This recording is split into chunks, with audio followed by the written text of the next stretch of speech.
Hello everyone. सो हम जो है अपना लास्ट यूनिट जो है वो आज ख़त्म करेंगे। लास्ट यूनिट है, उसमें हमारे पास दो डिफरेंट सब टॉपिक्स हैं। First is geometrical optics, second part. हमने first part of geometrical optics already complete कर लिया है, जिसमें हमने जो है लेंसेज की कैसे मैट्रिक्स मेथड से जो है हम लेंसेज की जो है लेंस इक्वेशन वगैरह सॉल्व कर सकते हैं, वो सब डिस्कस किया था। अब इस जो सेकंड पार्ट है ज्योमेट्रिकल ऑप्टिक्स है, इसमें हम मेनली डिस्कस करेंगे एबिरेशंस। एबिरेशंस क्या होता है वो भी मैं डिस्कस करूँगा अभी, ठीक है। सो सबसे पहले देखते हैं, अब हमने जो है लेंसेज के लिए जब पढ़ा था उसमें कुछ अजम्पशन ली थी। वो अजम्पशंस क्या थी कि जो एंगल ऑफ इंसिडेंस है या फिर एंगल ऑफ रिफ्रैक्शन है वो बहुत ज़्यादा स्मॉल होता है। इसके अलावा हमने ये भी डिस्कस किया था कि जो रेज़ आ रही हैं एक्सिस ऑफ लेंस के, वो जो है बहुत छोटे से रीजन में एग्जिस्ट करती हैं। मतलब ये अगर लेंस है, ये अगर एक्सिस है, तो जो रेज़ आ रही हैं वो एक्सिस की काफ़ी ज़्यादा क्लोज होती हैं। ये अजम्पशन ली थी कि जिसे हम पैरेक्सियल रेज भी बोलते थे, ठीक है। बट एक्चुअल में जो हमारा प्रैक्टिकल सिस्टम है, प्रैक्टिकल सिस्टम में ऐसा नहीं होता। प्रैक्टिकल सिस्टम में हमारी जो रेज हैं वो बहुत एक्सिस से बहुत ज़्यादा दूर भी आ सकती हैं। तो इसका सोल्यूशन क्या है? इसका एक सोल्यूशन तो ये है कि हमें जो है लेंस ऐसा लेना पड़ेगा जिसका जो अपर्चर है वो बहुत ज़्यादा बड़ा हो, ठीक है। सो द ऑप्टिकल इंस्ट्रूमेंट्स जैसे टेलीस्कोप हो गए, माइक्रोस्कोप हो गए, उसमें जो है हम ऐसा जो है अपर्चर चूज़ करते हैं जिसका अपर्चर जो है बहुत ज़्यादा बड़ा हो, सो डैट मैक्सिमम लाइट जो है वो एंटर कर सके उनके अपर्चर में, ठीक है। सो इसका मतलब क्या है, हमें जो है रियल सिस्टम में, रियल लेंस सिस्टम में हमें जो है सिर्फ पैरेक्सियल रेज से नहीं डील करना है। पैरेक्सियल रेज मतलब जो एक्सिस के बहुत ज़्यादा क्लोज होती हैं। पैरेक्सियल रेज के अलावा हमें ऐसी रेज से भी डील करना है जो कि जो है बहुत ज़्यादा दूर होती हैं एक्सिस से, और उन रेज को हम बोलते हैं मार्जिनल रेज, मार्जिनल रेज, ठीक है। इसके अलावा जब कोई वाइट लाइट एक लेंस से पास करती है, एक वाइट लाइट जब किसी लेंस से पास करती है, वो जो है रिफ्रैक्शन फिनोमेना के अलावा जो है डिस्पर्शन फिनोमेना भी शो करते हैं। डिस्पर्शन फिनोमेना का मतलब वाइट लाइट जो है अपने कॉन्स्टिट्यूएंट 7 कलर्स में विबग्योर में डिवाइड हो जाती है। ऐसा क्यों होता है? क्योंकि एक लेंस जो है it consist of many prism, बहुत सारे प्रिज्म से बना होता है एक लेंस। इस तरह से आप सपोज कर सकते हो कि एक लेंस जो है it consist of many prisms, ठीक है। सो ये भी हमारी एक प्रॉब्लम है। हमें जो है सपोज करो हमारे पास वाइट लाइट थी, हमारे पास एक इमेज ऑब्जेक्ट है, वो सिंगल ऑब्जेक्ट है, मेरे को तो इमेज वैसे ही चाहिए। अगर इमेज जो है एक कलर की है, मुझे तो एक उसी कलर की इमेज चाहिए है ना। बट रे आ रही है, रे आने की वजह से क्या है वो डिफरेंट कॉन्स्टिट्यूएंट कलर्स में डिवाइड होगी। तो जो इमेज एक्चुअल में प्रोड्यूस होनी चाहिए थी वो इमेज ना होकर मेरे पास कलरफुल इमेज प्रोड्यूस होगी।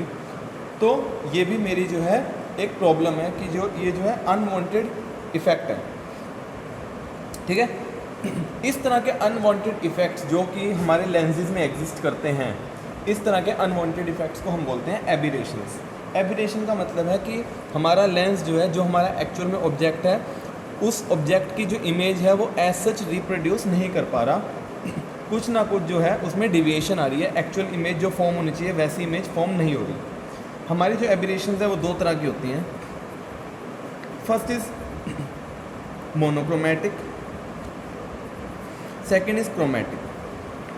मोनोक्रोमैटिक एबिरेशंस कौन सी होती हैं? मोनोक्रोमैटिक एबिरेशंस होती हैं द डिफेक्ट्स या aberrations which occurs due to wide angle of incidence या पेरिफेरल इंसिडेंस। जी जैसे ये वाली है मार्जिनल रेज की वजह से। सपोज कर लो आपका जो है अपर्चर जो है लेंस का छोटा है, और जो रे थी ऑब्जेक्ट जो ऐसा था, तो रे जो है मार्जिनल है, वो अपर्चर में एंटर ही नहीं करी, तो आपके जो है इमेज फॉर्म ही नहीं होगी, ठीक है। तो इसकी वजह से जो आपकी जो एबिरेशंस आती हैं या फिर आपका जो एंगल ऑफ इंसिडेंस है वो बहुत ज़्यादा वाइड हो जाए, उसकी वजह से भी जो एब्रेशन आती है उसे हम बोलते हैं मोनोक्रोमेटिक। और क्रोमेटिक एब्रेशन जो मैंने सेकंड डिस्कस किया, जिसमें जो हमारे वाइट लाइट जो है वो कॉन्स्टिट्यूएंट कलर में जो है डिवाइड हो जाती है, जिसकी वजह से जो हमारा एक्चुअल में इमेज का कलर होना चाहिए वो हमारा रिप्रोड्यूस नहीं हो पाता, हमारा जो इमेज है वो चेंज हो जाती है। तो हमारे पास दो तरह की एब्रेशंस हैं, मोनोक्रोमेटिक एंड क्रोमेटिक एब्रेशन। अब हम मोनोक्रोमेटिक एब्रेशंस पढ़ेंगे। मोनोक्रोमेटिक एब्रेशंस जो हैं टोटल 5 तरह की होती हैं। Spherical aberration, coma, astigmatism, curvature of field and last is distortion. ठीक है, अब ये जो है हमने ये जो है सारा चैप्टर जो है इसके बेसिस पे कवर है कि कौन सी एब्रेशंस होती हैं हमारे पास, वो हमने डिटेल में डिस्कस करनी है।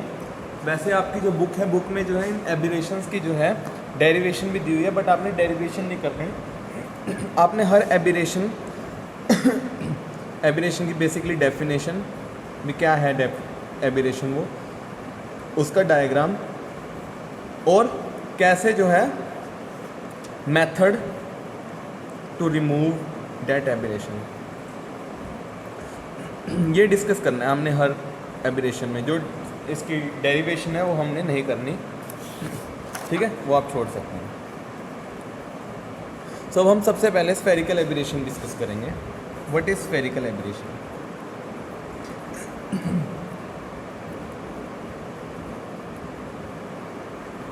स्फेरिकल एब्रेशन, सपोज कीजिए, let us consider any point object O on the lens.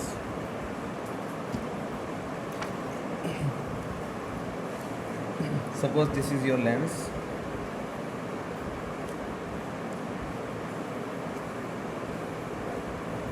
ठीक है। Suppose this is any point O on the axis, ठीक है। तो पैरेक्सियल रेज जो हैं जो इस पॉइंट से निकलेंगी, जैसे ये,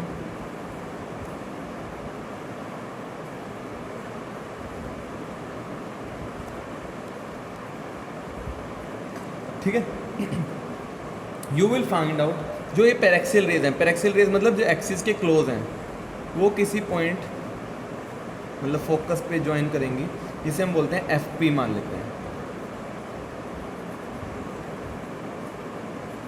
ठीक है। FP पे ज्वाइन करी, इसे हम FP को बोल देते हैं पैरेक्सियल फोकस। पैरेक्सियल फोकस क्यों? क्योंकि यहाँ पे पैरेक्सियल रेज जो है वो मीट की हैं, बट जो मार्जिनल रेज है मतलब एक्सिस से दूर वाली रेज, वो जो हैं इस पैरेक्सियल फोकस में मीट करने के बजाय किसी और पॉइंट पे मीट करती हैं।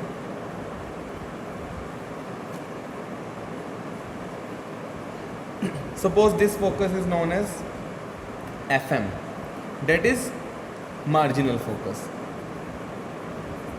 मार्जिनल फोकस इसका मतलब क्या है कि देखो, एक ही ऑब्जेक्ट पॉइंट से जो है हमारी 4 रेज निकल रही थी, 2 जो है वो किसी एक जगह पे मीट हुई और दूसरी जो है किसी एक पॉइंट पे मीट हुई। इसका मतलब क्या है कि जो मेरी इमेज है आधी वो यहाँ पे इमेज फॉर्म हो रही है, आधी यहाँ पे इमेज फॉर्म हो रही है। इसका मतलब जो मेरा इमेज है जो कि एक ही जगह पे फॉर्म होनी चाहिए थी, वो जो है मेरी एबिरेट होगी, मतलब डिस्टर्ब होगी।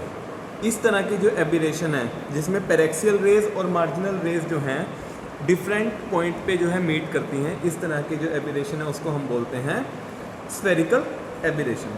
ये चाहे कन्वेक्स लेंस हो, कन्वेक्स लेंस में भी एग्जिस्ट करती हैं, और चाहे हम कनकेव लेंस ले लें उसमें भी एग्जिस्ट करेगी।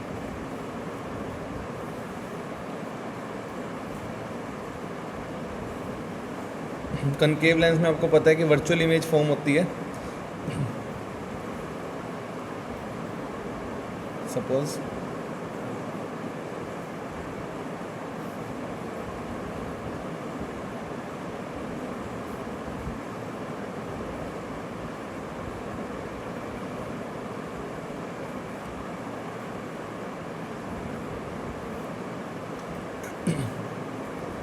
सो पैरेक्सियल फोकस यहाँ पे और मार्जिनल फोकस यहाँ पे बन रहा है, ठीक है।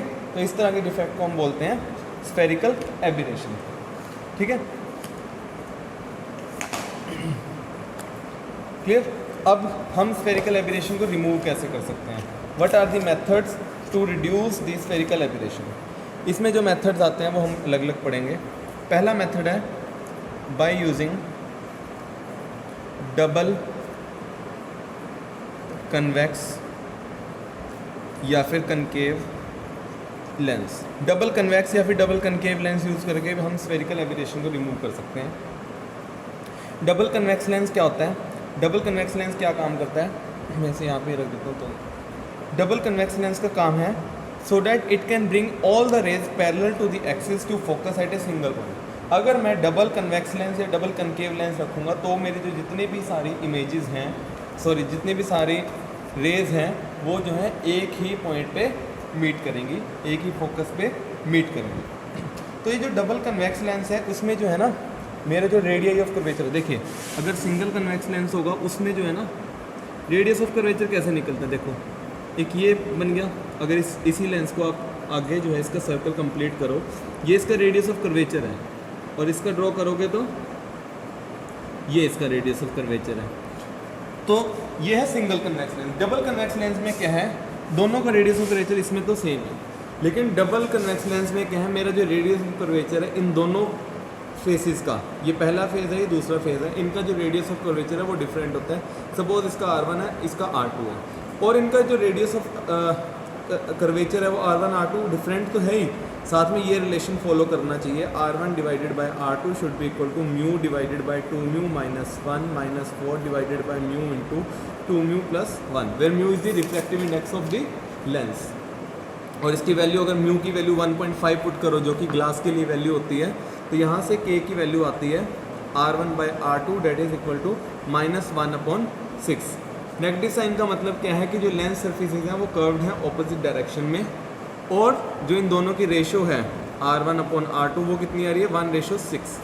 मतलब अगर पहले की रेडियस 1 है तो दूसरे का 6 गुना होना चाहिए। तो सपोज करो पहले का रेडियस 1 है तो दूसरे का 6 गुना होना चाहिए, इस तरह का जो है बन जाएगा। देखो इसका रेडियस देखो इतना सा बनेगा, और अगर इसको ज्वाइन करूँगा तो ये रेडियस बड़ा बन जाएगा। तो इस तरह का डबल कन्वेक्स लेंस जो है आप यूज़ करके जो है, अगर मैं इस केस में आपको पैरेक्सियल रे ले लूँ चाहे मार्जिनल रे ले लूँ, दोनों जो है मेरी ऑलमोस्ट सेम पॉइंट पे मीट करते हैं। थोड़ा बहुत फ़र्क तो रहेगा बट फिर भी काफ़ी ज़्यादा क्लोज हो जाती हैं। ठीक है, तो ये एक पहला मेथड है जिसकी हेल्प से हम जो है ये स्फेरिकल एब्रेशन को रिमूव कर सकते हैं। ठीक है ना, second method, but is the second method to remove the spherical aberration. Method number 2, method number 2 is by using plano convex lens. Plano convex lens होता क्या है, प्लेनो कन्वेक्स लेंस में मतलब जिसमें पहले जो ये फर्स्ट सरफेस है वो प्लेन होता है और दूसरा सरफेस जो है वो कन्वेक्स होता है। अगर मैं इस तरह का जो लेंस लूँगा उससे भी जो है मेरी स्फेरिकल एब्रेशन जो है रिमूव हो जाती है काफ़ी हद तक। तो अगर मैं इस केस में डायग्राम ड्रॉ करूँ,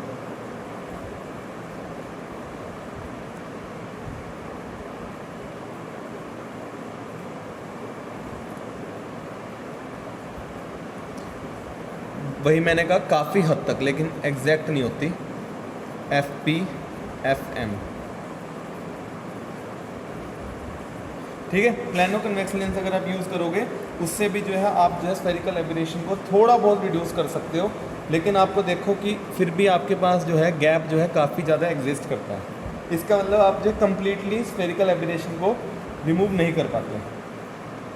ठीक है, नेक्स्ट मैं दूसरा केस लेता हूँ। उस केस में क्या है, प्लेनो कन्वेक्स लेंस ही है लेकिन अब कर्व्ड सरफेस इंसिडेंट रे की तरफ फेस करेगा और जो प्लेन सरफेस है वो दूसरी तरफ फेस करेगा। ठीक है,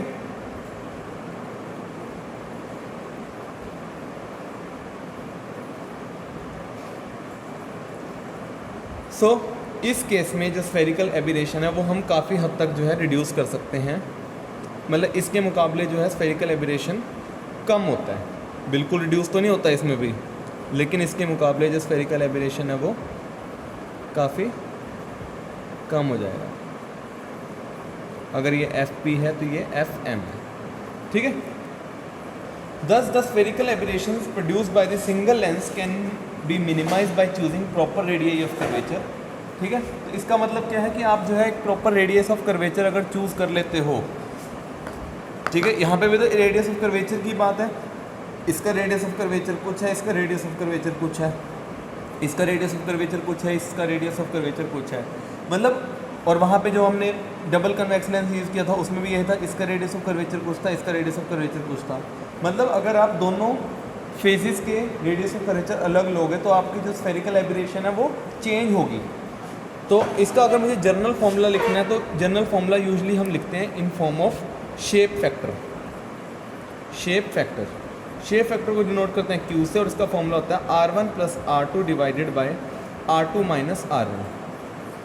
सो अगर मुझे शेप फैक्टर या स्फेरिकल एबरेशन कैसे जो है इस शेप फैक्टर के साथ चेंज होती है, इसका जो है आपके पास ग्राफ भी ड्रॉ करने को आ सकता है, तो वो मैं आपको बता देता हूँ। ये है आपकी स्फेरिकल एबरेशन, कितनी स्फेरिकल एबरेशन है, और ये है आपका शेप फैक्टर। ठीक है, लेट्स से दिस इज 0, 0.5, 1.0, 1.5, 2.0, यहाँ पे -0.5, -1.0, -1.5 एंड -2.0। तो देखना जो ग्राफ बनता है -2.0 पे सबसे ज़्यादा होती है वैल्यू 0.92, -1.5 पे और कम हो जाती है, और कम हो जाती है। ये यहाँ पे जो है सबसे कम जो है 0.5 पे होती है, 0.5 के बाद फिर से बढ़नी शुरू हो जाती है हल्की हल्की, और फिर से 2.0 तक पहुँचते पहुँचते फिर बढ़ जाती है। ठीक है, सो इस तरह से आपका तो जो स्फेरिकल एबरेशन है वो सबसे ज़्यादा कब आई, देखो इस जो यहाँ पे केस है इसमें जो शेप है लेंस की वो कुछ इस तरह बनती है। इस पॉइंट पे जो मेरी शेप है लेंस की वो कुछ बनती है प्लानो कन्वेक्स लेंस वाली। इसमें जो शेप है वो मेरी ऑलमोस्ट दोनों जैसे इक्वल सी हो जाती हैं रेडियस। ठीक है, यहाँ पॉइंट पे सबसे कम जो है 0.5 पे होती है,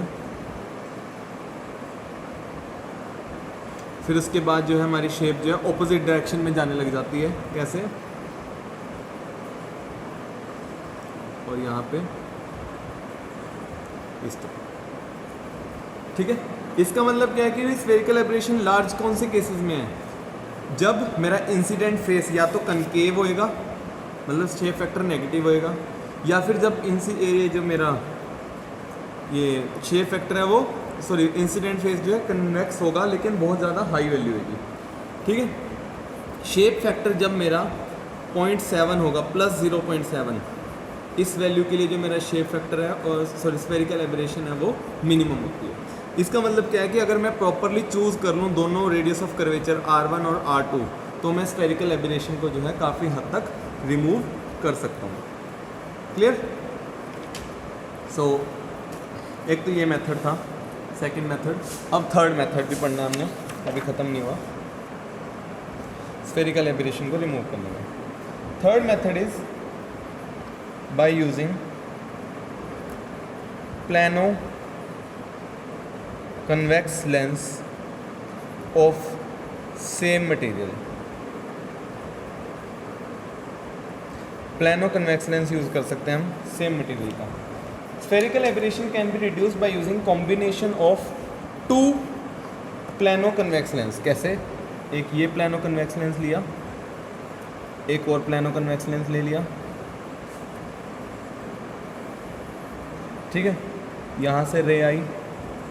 ठीक है, सपोज ये हमारा ऑब्जेक्ट था, हाइट h1 थी, ये जो है थोड़ी सी डिविएट होगी, ये डिविएट हुई एट एन एंगल Δ1।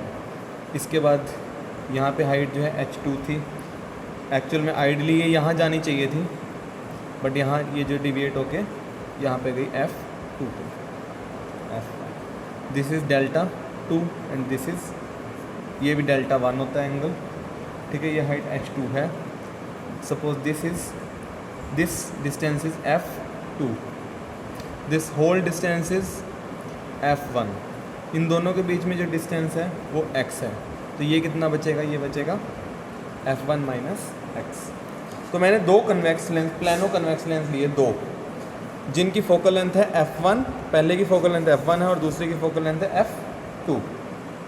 दोनों के बीच में डिस्टेंस x है, ठीक है। एक रे आई एट हाइट h1, वो पहले लेंस को टकराई, डिविएशन कितनी आई Δ1, and this deviation will be given by sine Δ1 होता है, sine Δ1, sine is equal to, sine is perpendicular upon hypotenuse, तो साइन Δ1 कितना हो जाएगा h1, ये वाला ट्रायंगल देखो, ये है ना Δ1, this is your Δ1 and this is your also Δ2।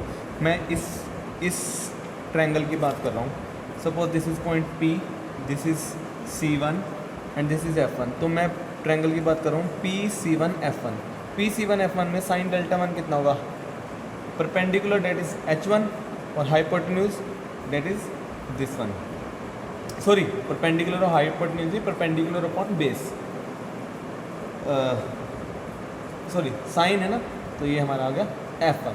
अब मैंने जो है एक्चुअल में तो देखो हाइपोटेन्यूज तो PF1 थी, लेकिन मैं पैरेक्सियल रेज की बात कर रहा हूँ, तो मैं मान लेता हूँ कि ये जो है एंगल जो है Δ1 बहुत स्मॉल है, तो PF1 जो है वो ऑलमोस्ट C1 F1 के इक्वल हो जाएगा, और C1 F1 मैं एज्यूम कर लेता हूँ PF1 is approximately equal to C1 F1, और C1 F1 कितनी है F1, तो साइन Δ1 आ गया h1 अपॉन F1। Δ1 बहुत स्मॉल है, तो मैं कह सकता हूँ Δ1 is equal to h1 divided by F1, ये नंबर 1 इक्वेशन। सिमिलरली जब मैं ये वाला ट्रायंगल लूँगा, let's say this is Q, this is C2, triangle QC2 F2, वहाँ से Δ2 आ जाएगा h2 divided by F2, h2 divided by F2। अब मैं अज्यूम कर लेता हूँ कि अगर मेरी दोनों डिविएशंस इक्वल हैं, मतलब जितना जो है पहले लेंस ने डिविएट किया उतना ही दूसरे लेंस ने डिविएट किया, मतलब Δ1 इज इक्वल टू Δ2, मतलब h1 by F1 is equal to h2 divided by F2।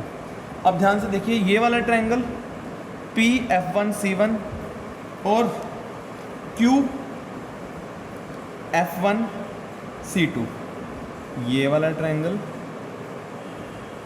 और ये वाला ट्रायंगल, ये दोनों सिमिलर ट्रायंगल हैं, PF1C1 and triangle QF1C2, they are similar triangle.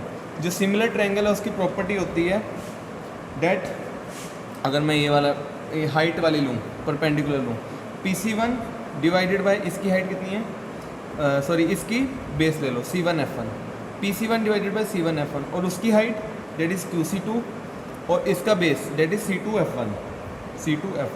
PC1 कितना है h1 divided by F1, QC2 कितना है h2, C2 F1 कितना है F1 माइनस x, ठीक है। अब मैंने एज्यूम किया था कि h1 by F1 is equal to h2 by F2, और एक ये आ गया, इन दोनों को इक्वेशनों को आप यूज़ कर सकते हो। यहाँ से क्या आया, F1 minus x is equal to F2, which implies x should be equal to F1 minus F2। इसका मतलब कि अगर आप दो प्लानो कन्वेक्स लेंस लो और उनके बीच में डिस्टेंस कितना रखो, डिफरेंस इज उनके बीच में जो दोनों लेंस हैं उनके बीच में डिस्टेंस जो है it should be equal to the difference between focal length of two lens, तब जो है आप स्फेरिकल एबरेशन को रिमूव कर सकते हैं। ये आपका थर्ड मेथड है टू रिमूव स्फेरिकल एबरेशन। इसके अलावा दो मेथड और हैं, वो मैं आपको बता देता हूँ। दो मेथड और कौन से हैं, एक मेथड है बाय यूजिंग स्टॉप। स्टॉप का कुछ नहीं है, स्टॉप बेसिकली सिंपल सी चीज़ है। सपोज़ कीजिए ये आपकी रे है, ये आपकी रे है, ये रे है, ये रे है। अब आपको पता है भाई ये मार्जिनल रेज जो है मेरे काम ख़राब करती हैं, इसकी वजह से मेरे पास दो फोकस आते हैं। तो मैं क्या करता हूँ, मैं स्टॉप लगा देता हूँ यहाँ पे, एक ये स्टॉप लगा दिया, एक ये स्टॉप लगा दिया। तो मतलब ये वाली मार्जिनल रे भी यहाँ लेंस पे नहीं पहुँचेगी पर और ये भी नहीं पहुँचेगी, सिर्फ ये पहुँचेगी और ये जो है एक ही पॉइंट पे मीट करेगी फोकस पे। तो आपके जो है इस तरह स्टॉप लगाने से भी आप जो है स्फेरिकल एबरेशन को रिमूव कर सकते हो। स्टॉप का काम क्या है, बेसिकली मार्जिनल रेज को जो है एंट्री मत करने देना लेंस पे। बट इससे क्या है, क्योंकि हमारी सारी रेज जो है एंटर नहीं कर रही लेंस के अंदर, अपर्चर के अंदर, तो आपकी जो ब्राइटनेस है वो रिड्यूस हो जाती है। ये इसकी इस मेथड की जो है थोड़ा सा डिसएडवांटेज है। और फिफ्थ है बाय यूजिंग या combining suitable convex and concave lens. तो स्फेरिकल एबरेशन जो है आप can also remove it by using suitable combination of convex and concave lens. तो स्फेरिक कन्वेंशन क्या है कि भाई कन्वेक्स लेंस के लिए जो स्फेरिकल एबरेशन है वो पॉजिटिव ली जाती है, और कनकेव लेंस के लिए जो मेरी स्फेरिकल एबिरेशन है वो नेगेटिव ली जाती है। तो मैं कॉम्बिनेशन ऐसा लूँगा कि जो मेरा नेट स्फेरिकल एबिरेशन है वो 0 हो जाए। सपोज़ कर लो कि भाई स्फेरिकल एबिरेशन पॉजिटिव आ रही है आपकी, जो है मतलब ज़्यादा आ रही है, तो आप कनकेव लेंस यूज़ करने शुरू कर दो ताकि वो नेगेटिव होते होते 0 हो जाए। या सपोज़ कर लो स्फेरिकल एबिरेशन आपकी ऑलरेडी नेगेटिव आ रही है, तो आप कन्वेक्स लेंस यूज़ करोगे ताकि आपकी जो स्फेरिकल एबिरेशन है वो नेट 0 हो जाए। So this is the method to these are the different methods to reduce the spherical aberration. Next हम पढ़ेंगे aberration that is coma. Coma में क्या है कि in spite of the fact that lens corrected for spherical aberration suppose कर लो ठीक होगी, correct कर दिया लेंस ने, ठीक है। इसके अलावा एक और प्रॉब्लम हो सकती है कि सपोज कर लो एक पॉइंट ऑब्जेक्ट है जो कि प्रिंसिपल एक्सिस पे लाई ही नहीं कर रहा। एक पॉइंट ऑब्जेक्ट है जो प्रिंसिपल एक्सिस पे लाई ही नहीं कर रहा। कैसे, मैं बताता हूँ। Suppose this is your convex lens, sorry ये थोड़ा एडी बन गई। ऑब्जेक्ट आपका जो है ऑफ प्रिंसिपल एक्सिस है, प्रिंसिपल एक्सिस पे लाई नहीं करना, ठीक है। अब इस पॉइंट से ऑब्वियसली सारी रेज एंटर करेंगी। सपोज करो कि एक जो सेंटर से पास करी उसका मैं नाम दे देता हूँ 1, ठीक है। अब जो इसके दोनों तरफ हैं, एक ये इसको दे दिया नाम दोनों को second, number 3, number 3, number 4, number 4। अब आइडियली क्या है, चलो 1 तो सीधी पहुंच गई। आइडियली क्या है कि जैसे ये सेकंड रे जितनी ये नीचे है उतनी ऊपर है, तो होना तो ये चाहिए था कि भाई चाहे ऊपर वाली हो चाहे नीचे वाली सेकंड रे हो, मतलब ऊपर वाली सेकंड हो चाहे नीचे वाली सेकंड हो, ये एक ही इनमें जो है डिवीजन सेम होनी चाहिए, और डिवीजन सेम होगी तो मतलब दोनों एक ही जगह पे मीट करनी चाहिए। बट होता नहीं है ऐसा। 2 में सपोज कर लो डिवीएशन कुछ होती है, सपोज कीजिए ये है, लेकिन इसमें जो डेविएशन है वो ऐसी होगी कि वो यहाँ पे नहीं मीट करती। जो 2 वाली ये वाली है, ये कहीं और इसकी डेविएशन ऐसी होगी कि वो जो है यहीं पे मीट कर जाएगी, ठीक है। इसी तरह जैसे ये वाली 3 है, ये 3 है ना, इसकी 3 जो है ऐसी डिविएट होएगी कि ये जो है यहाँ पे मीट होएगी। 4 ये, और जितनी ज़्यादा दूर होते जाएंगी ये रेज, और उतनी ज़्यादा जो है इनमें ये पहले ही मीट करनी शुरू हो जाएंगी। मतलब बनना तो पॉइंट ऑब्जेक्ट चाहिए था, क्योंकि दोनों एक ही पॉइंट पे मिलेंगे तो पॉइंट ऑब्जेक्ट बनेगा, लेकिन ये मिल रही है पहले, तो ये आपकी रिंग बन गई, ये आपकी और बड़ी रिंग बन गई, ये आपकी और बड़ी रिंग बन गई। तो पॉइंट ऑब्जेक्ट के लिए पॉइंट इमेज बनने की बजाय आपके पास जो है ओवरलैपिंग सर्कुलर रिंग्स फॉर्म होगी, और आपकी जो नेट इमेज है वो कैसी बन गई, कॉमेट शेप्ड इमेज बन गई, ठीक है, विच इज़ नॉट रिक्वायर्ड। सो ये जो है हमारा इस एबिरेशन को हम बोलते हैं कोमा एबिरेशन। तो इसके हम जो है मेथड नेक्स्ट क्लास में डिस्कस करेंगे कि कैसे कोमा एबिरेशन को रिमूव कर सकते हैं। Thank you.